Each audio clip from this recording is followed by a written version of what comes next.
Guys, now still on the NYSC saga, Rufai, Useni and the Arise News crew has given their thoughts that have sparked reactions on the internet. Take a look at it for yourself. Let's even say those things were written in the NYSC bylaw. So is it that the NYSC bylaw is higher than the Constitution of the Federal Republic of Nigeria? You understand? Is that what they're trying to say? For him to now be calling for saying, oh, the disciplinary measure is capital punishment for a core member that's talking about the pain they are feeling in the country? You see, they will never address the matter. Criticism will always be like we're in their body because they don't address the issues. If you can point out one thing she said that is wrong, I'll have supported them. But she's talking about the plight she's facing, she's feeling, and what she's going through. So him saying they twisted, nobody twisted your word. We saw your Facebook post, my brother. We saw your Facebook post. I mean, I don't know if he knows what capital punishment means. I mean, isn't that what goes on that to capital punishment, right? All I would tell him is do better next time. And there was no point responding. It's not everything you respond to. Do you understand?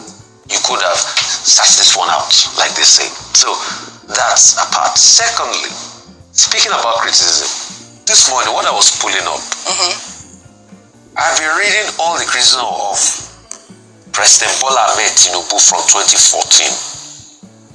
He didn't even dignify the president by calling president too. He said Jonathan continues on this path of selective auditioning. When he was saying all of this, people were praising him and visioning, pretending not to notice the rape of judiciary. Why should any part of this country be under occupation? In any civilized country, Jonathan should resign. Attack on Nigeria's democracy, Nigerians must hold Jonathan's presidency responsible.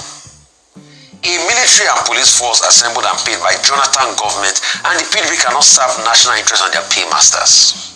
This was somebody criticizing another person. So why is it that now that he is being criticized, he's feeling this way? And for people that try to make it religion or turn it into she should go back, she should leave Lagos. Yes, I don't understand. You see people like that, I'm not surprised. Oji, it's you that don't understand that sense is not evenly distributed in Nigeria. There are some places of higher concentration to lower concentration through a semi-permeable membrane. There's an osmotic movement of sense. But that osmotic movement is impeded once you join certain political parties. Exactly. That's why somebody said, and I quote, that if you join the human brain is dynamic. That if you join a certain political party, the brain stops to what? To work. So we are not surprised. They will always put religion into it. What's the fact Lagos smells? Oji. And the reason why I find it difficult because the gutters are cluttered. It's an island, and it's the same with New York. It stinks. I lived in New York for 20-something years, and I'll tell you, many parts of New York stink. When you say something stinks, what do? You fix it. Yeah. So there's people that are calling sowore nihilists because he stood up for a girl that her rights was being threatened. I am sure the NYSC will never call that girl if she had said, God bless President Tinubu. No. But now, because she said something in opposition to the president, if that same girl had said, Peter Obi is a terrible man, the NYSC will not call her to order. But because she has said something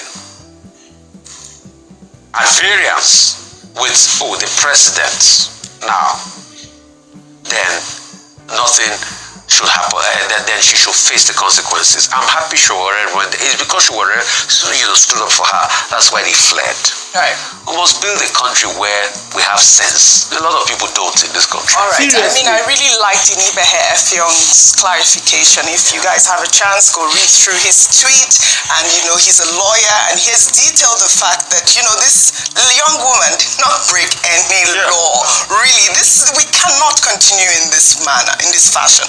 Right, I'd like for Mr. Temitope Ajayi to show us where in the bylaws or the code of conduct that he saw that a couple. I will read what he said. What he put it on Facebook.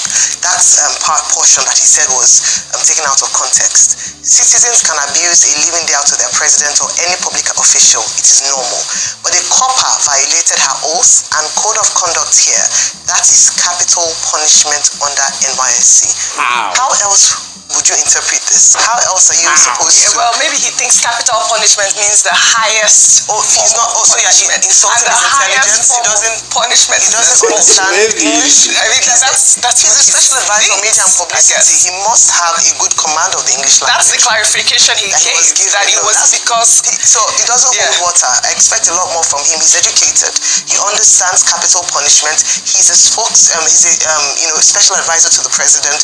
So even more than anybody else, he ought to be careful with the way he uses words. If we're another citizen, by now they would have been putting cybercrime act on him, saying that he's inciting, hitting the polity and inciting violence, because that statement is very pregnant, OG.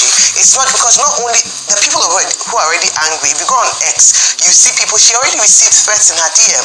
So when you're saying that it deserves what somebody might want to help NYSC to achieve that. So that's what I'm saying. Like very sensitive, and these spokespeople ought to know better. We've criticized them a number of times on the way and manner in which they misrepresent the office of the president by saying things out of turn, and then later they will either say, "Oh, it's my opinion," or remember even the Lagos guy, Ridwan, what was his name, that was suspended by the governor of Lagos State because of what he said as well.